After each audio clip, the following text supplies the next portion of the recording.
Friends, welcome to கனிகைல் channel. இன்றைக்கி நம்ம சேனலில் பச்சை பட்டாணி சாதம் எப்படி செய்து பார்க்கலாம். அதுக்கு வந்து நான் பச்சை பட்டாணி ஏற்கனவே நைட்டே ஊற வச்சு ஒரு 2 விசில் விட்டு வேக வச்சு எடுத்துகிட்டு இருக்கேன்.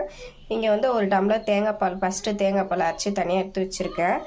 ஒரு வெங்காயம், பெரிய வெங்காயம் கட் பண்ணி வச்சுருக்கேன். பச்சை மிளகாய் ஒரு 3, 2 லவங்கம், ஒரே ஒரு ஸ்டாரு, அப்புறம் இது 2 எடுத்து வச்சுருக்கேன். கொத்தமல்லி, புதினா 2 ஒரு கைப்பிடி அளவு எடுத்து வச்சுருக்கேன்.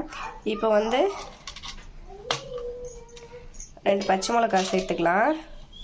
இந்த வெங்காயம் அரிஞ்சு வச்சதில் கொஞ்சமாக இந்த அளவுக்கு மட்டும் வெங்காயம் எடுத்துகிட்டு புதினாவும் கொத்தமல்லியும் மிக்சியில் போட்டு கொஞ்சம் கொரப்பாக அரைச்சிக்கலாம். இப்போ இந்த மாதிரி நான் நல்லா கொஞ்சம் ஒரு 1/4 டம்ளர் தண்ணி ஊற்றி அரைச்சிட்டேன். இதை நல்லா இந்த பக்கம் குக்கரில் எண்ணெய் ஊற்றி எண்ணெய் நல்லா காய்ச்சிட்டு இருக்குது. நான் எடுத்து வச்சுருக்கேன் இந்த 2 பட்டை, ஒரு ஸ்டாரு, லவங்கம், இந்த பூ சேர்த்துக்கலாம். இது பொரிஞ்சதும் இதாக கூட இந்த ஒரு பச்சை மிளகாய், இந்த பாதி வெங்காயம் சேர்த்து வதக்கிக்கலாம். இது நல்லா வதங்கினோன்னா நம்ம அரைச்சி வச்சு அந்த விழுதும் சேர்த்து இதாக கூட பச்சை வாசனை போகிற வரைக்கும் வதக்கிக்கலாம். கொஞ்சம் உப்பு ஆட் பண்ணி வதக்கிக்கலாம். இப்போ அரைச்ச விழுதை இதாக கூட நல்லா வதங்கிடுச்சு. நான் வந்து இஞ்சி பூண்டு தனியாக அரைச்சி வச்சுட்டு இருப்பேன், அதனால் அந்த அரைக்கிறதா கூட சேர்த்துக்கல. அப்படி இல்லை, தனியாக இல்லை அப்படின்னா இதில் 1.5 ஸ்பூன் சேர்த்துக்கிறேன். நான் இந்த மாதிரி தனியாக இல்லைன்னா நம்ம அந்த மசாலா அரைக்கிறோம், கறிவேப்பிலை, கொத்தமல்லி, பச்சை மிளகாலாம், அதான் கூட கொஞ்சம் இஞ்சி, கொஞ்சம் ஒரு 4 பல்லு பூண்டு போட்டு 2த்தையும் ஒன்றா அரைச்சி ஆட் பண்ணிக்கலாம். இப்போ நான் தனியாக அரைச்சி வச்சுக்கிறதுனால இது தனியாக ஆட் பண்ணி வதங்க. இந்த இஞ்சி பூண்டு பச்சை வாசனை போகிற வரைக்கும் வதக்கலாம். இப்போ வேக வச்ச தண்ணி மட்டும் நான் எடுத்துக்கிறேன் தனியாக. ஏன்னா தண்ணி வந்து நம்ம அளவு தண்ணி தான் வைக்க போகிறோம்.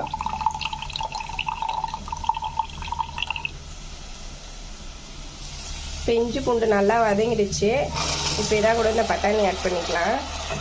பட்டாணி ஆட் பண்ணி நல்லா கலரி விட்டு இதாக கூட கரம் மசாலா, காரத்துக்கு தேவையான கரம் மசாலா ஆட் பண்ணிக்கலாம்.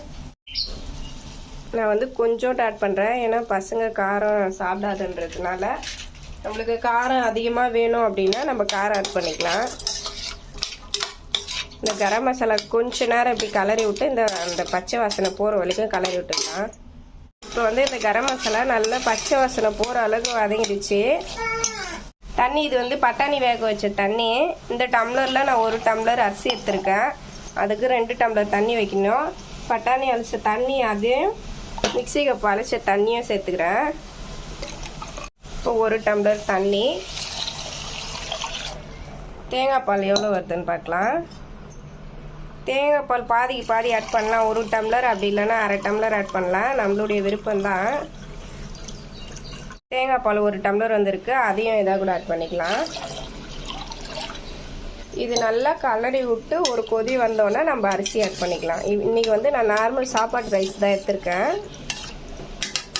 இந்த ஸ்டேஜில் உப்பு காரெல்லாம் செக் பண்ணிக்கலாம். நம்ம இந்த மாதிரி ஒரு கொதி வந்தோடனே வாஷ் பண்ணி வச்சுருக்கேன் அரிசி ஆட் பண்ணிக்கலாம். ஏன்னா வந்து தேங்காய் பால் ஆட் பண்ணியிருந்ததுனால ரொம்ப கொதிக்கக்கூடாது. அரிசி ஆட் பண்ணி இந்த மாதிரி நல்லா ஒரு வாட்டி கலந்து விட்டு கொஞ்சம் மீடியமான தீ வச்சுட்டு இந்த அரிசி வந்து ஒரு 1/4 பாகம் வெந்த பிறகு நம்ம குக்கரை மூடணும். ஃப்ரெண்ட்ஸ், மூடி போட்டு அப்புறம் 3 விசில் விட்டு ஆஃப் பண்ணால் சாதம் வந்து நல்லா சாஃப்டாக இருக்கும். மதியம் பசங்க சாப்பிட்றதுக்கு வந்து அப்படியே நெத்து அடைக்கிற மாதிரி இல்லாமல் மெத்துன்னு இருக்கும். சாப்பாடு சாப்பிட்றதுக்கு நல்லாயிருக்கும். இது சிம்மில் வச்சு ஒரு 1/4 வேக்காடு வேக விட்டுக்கலாம். 3 விசில் விட்டு ஏர் ஒரு 10 நிமிஷம் ரிலீஸ் ஆகட்டும்னு சொல்லிட்டு எடுத்தாச்சு, ஓப்பன் பண்ணியாச்சு.